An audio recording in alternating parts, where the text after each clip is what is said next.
सुनैना एक छोटे से शहर के सरकारी स्कूल में शिक्षिका थी। उसका जीवन सरल था, सुबह स्कूल जाना, बच्चों को पढ़ाना, फिर घर लौटकर अपने परिवार के साथ समय बिताना। लेकिन जब उसे पता चला कि वह मां बनने वाली है, तो उसकी जिंदगी में एक नया मोड़ आया।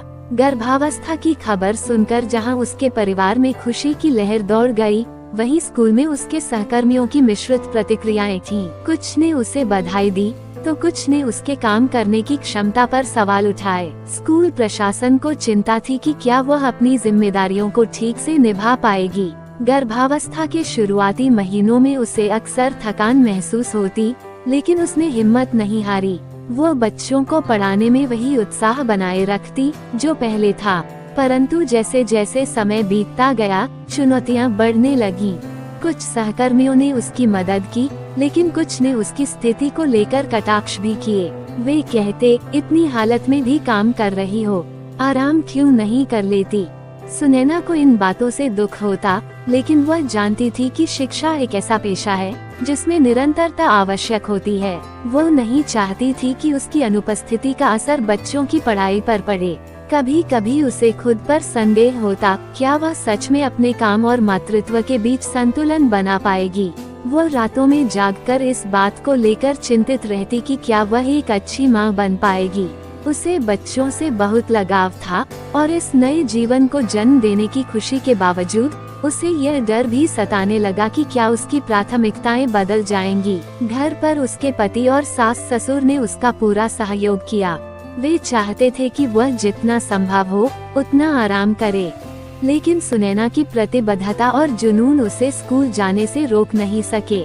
समाज में कई तरह की बातें होती थीं। कुछ लोग कहते, औरतों को इस स्थिति में घर पर रहकर आराम करना चाहिए, तो कुछ लोगों को उसका आत्मनिर्भर और साहसी रवैया प्रेरणादायक लगता। जब कभी उसे कोई नकारात्मक टिप्पणी सुनने को मिलती, तो वह अंदर ही अंदर दुखी हो जाती, लेकिन अपने अजन्मे बच्चे का हाथ अपने पेट पर महसूस करके खुद को संभाल लेती। उस छोटे से जीवन की हलचल उसे यह एहसास कराती कि वह अकेली नहीं है। जैसे जैसे प्रसव का समय नजदीक आया, उसे मातृत्व अवकाश लेना पड़ा, लेकिन वो इस दौरान भी बच्चों की पढ़ाई को लेकर चिंतित रहती।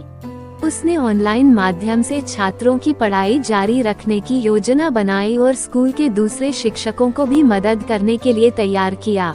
आखिरकार एक दिन उसकी कोख से जीवन ने जन्म लिया। वह मां बन चुकी थी।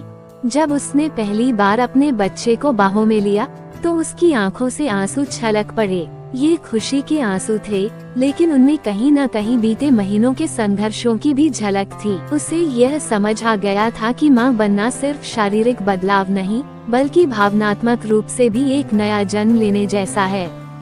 मातृत्व अवकाश के बाद जब वह स्कूल लौटी, तो चुनौतियां अभी भी बनी हुई थीं।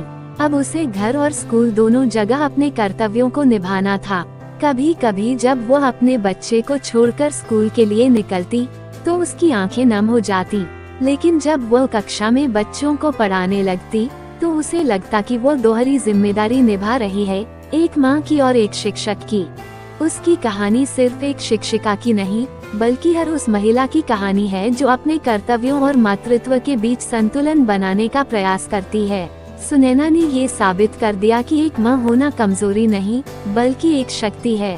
ये कहानी हर उस महिला को समर्पित है जो अपने सपनों और परिवार दोनों को संतुलित रखने के लिए संघर्षरत रहती है। सुनैना की तरह हर महिला में अद्भुत शक्ति होती है, बस जरूरत होती है खुद पर विश्वास रखने की और अपने सपनों को साकार करने की।